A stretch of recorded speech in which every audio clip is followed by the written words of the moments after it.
सभी को राधे राधे। श्रीमद् भागवत गीता की इस यात्रा में मेरे साथ चलने के लिए आप सभी का बहुत बहुत धन्यवाद। श्रीमद् भागवत गीता कहा जाता है कि जब जीवन में कर्तव्य और भावनाओं के बीच संघर्ष होता है, जब निर्णय लेना कठिन होता है, महाभारत के युद्ध क्षेत्र में अर्जुन की भी ऐसी ही दुविधा थी। श्रीमद् भागवत का पहला अध्याय, जो कि अर्जुन विषाद योग को दर्शाता है, हमें दिखाता है कि कैसे अर्जुन अपने ही सगे संबंधियों के विरुद्ध युद्ध करने को लेकर मानसिक रूप से विचलित हो गए हैं। और श्रीमद् भागवत गीता साक्षात श्री यानी कि श्रीमती राधिका रानी और मद उनके आशीर्वाद के साथ और भागवत गीता यानी कि भगवान के दिए गए गीतों को सुना जाता है। श्रीमद् भागवत गीता में टोटल 700 श्लोक हैं, जिसमें से 574 श्री कृष्ण के द्वारा बोले गए हैं, 84 अर्जुन के द्वारा बोले गए हैं और 41 संजय के द्वारा बोले गए हैं और मात्र 1 धृतराष्ट्र के द्वारा बोले गए।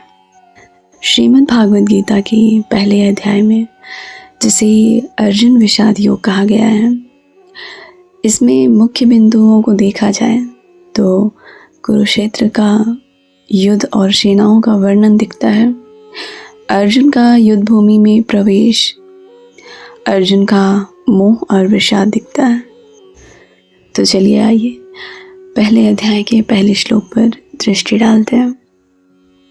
धृतराष्ट्रवाच धर्मक्षेत्रे कुरुक्षेत्रे समवेताय युत्सवः मामकाः पाण्डवाश्चैव किं कुर्वन् संजय। अर्थात धृतराष्ट्र ने कहा, हे संजय, धर्मभूमि कुरुक्षेत्र में एकत्रित हुए युद्ध की इच्छा रखने वाले मेरे और पांडु के पुत्र क्या कर रहे हैं।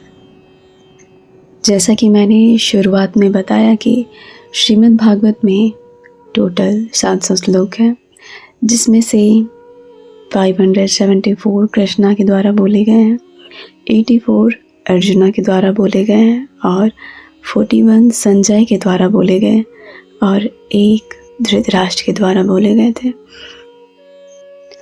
क्या आपने कभी सोचा कि गीता की शुरुआत धृतराष्ट्र के वचन से ही क्यों होती है? जी हाँ, धृतराष्ट्र दर्शाता है अज्ञान और मोह का प्रतीक।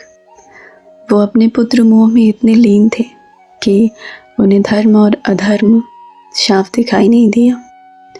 धृतराष्ट्र अंधे थे, लेकिन उनकी अंधता सिर्फ शरीर तक नहीं थी, बल्कि मानसिक और आध्यात्मिक तक फैली थी।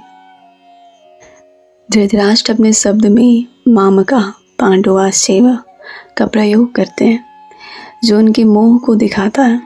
मामका यानी कि मेरे पुत्र केवल कौरव, और पांडवाश्चैव यानी कि पांडु के पुत्र। इसका मतलब यह है कि वे पांडवों को अपना नहीं मानते, जबकि वे भी उन्हीं के परिवार के हिस्से थे। यहाँ पर मोह और भेदभाव की भावना दिखाई देती है। और दूसरी बात, धृतराष्ट्र का डर दर्शाता है। धृतराष्ट्र को धर्म क्षेत्र कुरुक्षेत्र शब्द सुनकर ही डर लगता है। कुरुक्षेत्र को धर्म क्षेत्र कहा गया है, जिसका अर्थ है कि यह भूमि धर्म का पालन करने वालों का साथ देती है।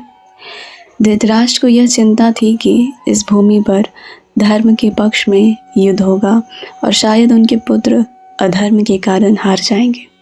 उन्हें ये भी चिंता थी।